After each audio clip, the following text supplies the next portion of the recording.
You don't need a massive following to land speaking gigs that grow your brand and bring in high-paying clients. I've spoken on stages with 50 people and stages with thousands of people in the audience. And here's the truth. Event organizers aren't looking for the biggest name. They're looking for the biggest value. And in this video, I'm going to show you exactly how to get booked on stages even if no one knows you yet, so you can build authority, grow your audience, and sell more high-ticket offers without chasing sales calls. If you're new to the channel, welcome. I'm Seth, and I scaled my conference to become the biggest event in the country for my industry in just a few years. And I've spoken on stages across Canada and the US without having a massive social media following at the start. So I know this business from the speaker side and from the event organizer side. And now I help coaches, entrepreneurs, and consultants on how to use speaking to close 5, 6, and even 7-figure deals all in a single day. This is actually one of the core playbooks we give our clients, and today I'm going to share part of that system with you. The first thing you have to understand about getting booked on stages to speak is that it's not about being famous. It definitely isn't.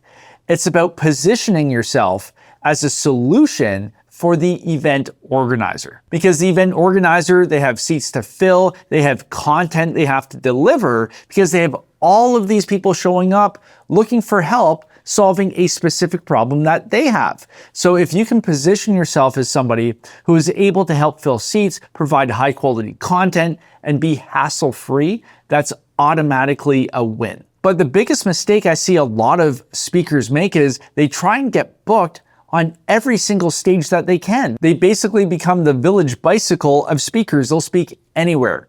Now, here's the problem with that. Unless your ideal audience is in the seats, you're just wasting your breath. So it's more important to find the right stages and the right audiences rather than going with volume. So instead of worrying about, oh, I've only had 3 speaking gigs this month, or oh, I haven't had one for a month, worry more about the quality of the people you're in front of. For example, if you're a business coach that helps accountants, it doesn't make any sense for you to speak in front of sports professionals. And it doesn't make any sense for you to speak at an emerging marketing conference. You should be speaking in front of rooms full of accountants. But for some reason, some people try and speak on all these different stages thinking that it helps their brand. It actually dilutes it. And what you'll find is that the more targeted you can be towards your ideal audience, if you're more pinpointed to that, you're going to make far more money in terms of your speaker fees and far more money in terms of your back end offer conversions than just trying to speak everywhere and trying to be everything to everybody. And one of the things we actually do with our clients is we create a hit list with them of the targeted events that are a high priority for them to get in front of, rather than just trying to, just do a shotgun approach and spam everybody. Now, once you know the events you want to target, this is where I would say 99% of speakers screw up huge. It reads like a LinkedIn bio talking only about them. Here's the thing. An event organizer doesn't care about how great you are as a speaker. They care about what you can do for them and their audience. So this is a real life example of an email. Now, I get hundreds and hundreds of speakers applying to speak at one of my events. I get a ton. And this is a really good example of what most often fills our inbox, and they get deleted very quickly. Take a look at this. Number 1, this email is far too long. Over 90% of emails get read on a mobile phone, so you have to keep it short and sweet. If I have to scroll forever just to get through your email, I'm not even reading it.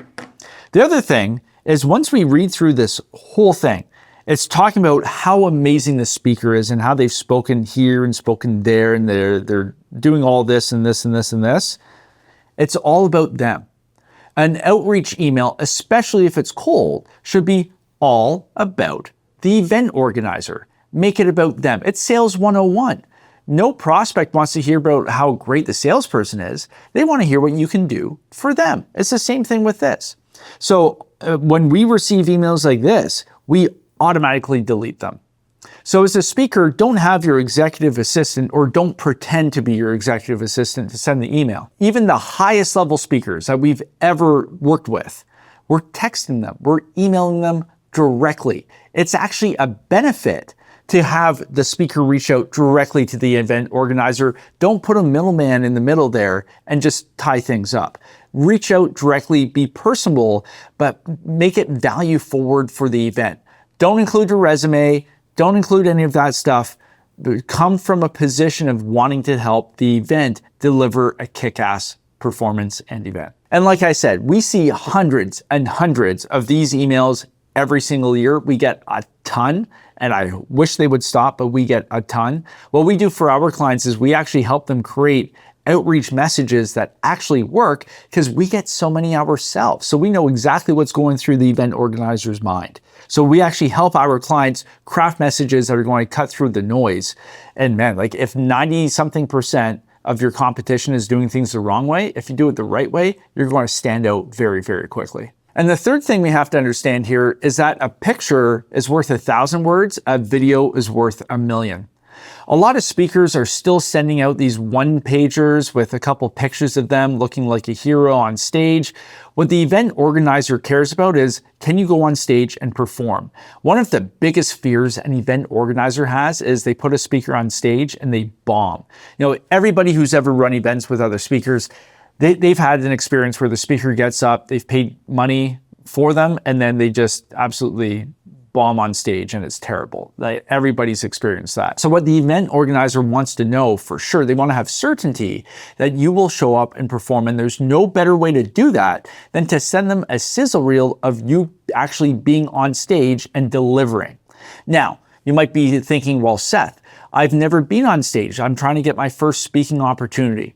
That's okay. You've spoken on podcasts before. Maybe you've been interviewed on the news. If not, set up an interview, set up a podcast. You just want to give the event organizer some type of feel for how you are as a person, how you communicate, your energy levels. Because if somebody's getting on stage and they have zero personality, it's not going to work. So showcase your personality.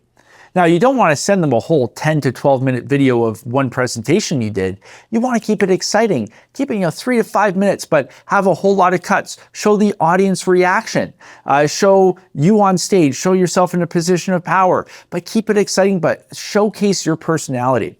So what we do is we actually have some example sizzle reels that you can actually model and just take and apply to your outreach package. So that way you're doing things the right way from the start. Now, here's one of my biggest pet peeves. And if you just fix this one thing, you're going to be ahead of a lot of the competition.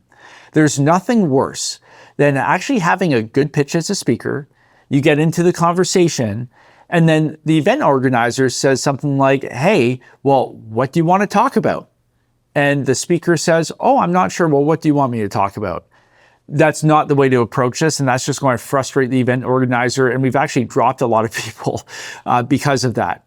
As a speaker, you want to have 3 to 5 talks that you can deliver that fit what that event is looking for. So if you're speaking at a marketing event, you want to have 3 to 5 talks. Now, they don't have to be written out in full, but you want to have a rough idea, a shell of that talk that you can pitch the event organizer. Number 1, it shows that you're on the ball. Number 2, you come across as very professional, and especially if you're new, it comes across like you've done this before. Because if you have 3 to 5 example talks and you can just rip them off in the conversation, for instance, with the marketing example, oh, well, I can talk about the how to use AI to generate 100 plus ad creatives in 30 minutes. I have another talk where I can talk about the 3 biggest mistakes marketers are making in their funnels today.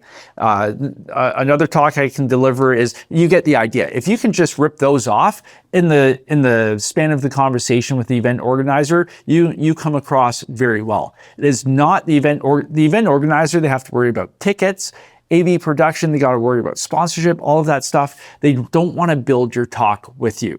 That speaks amateur. A professional comes prepared, and you should have a couple ideas and some points, dot jots, bullet points on what that talk would entail. And last but not least, everything should be tied up in a neat little bow that tells the event organizer what the audience is going to walk away with. Because the most powerful thing about live events is that people show up actively looking for a solution to a problem they have.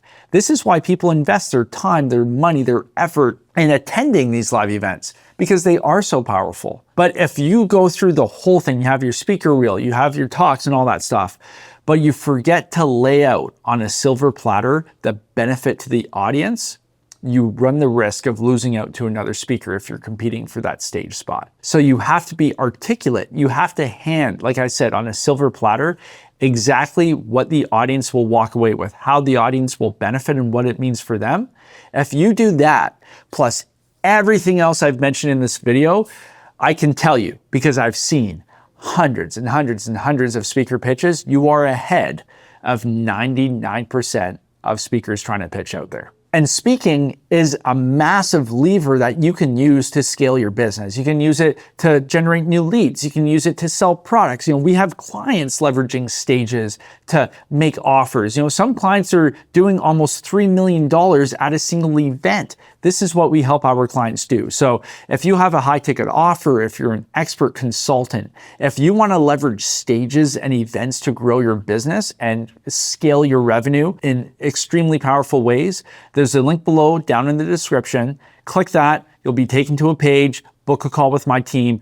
We'll deep dive into what your business is, what your expertise is, who you're going for, and we'll build out a custom plan that fits your business and what you're looking to achieve, and we'll see if we can help you out doing that. All right, so click that link, fill out the form, book a call, and I'll see you guys on the next video.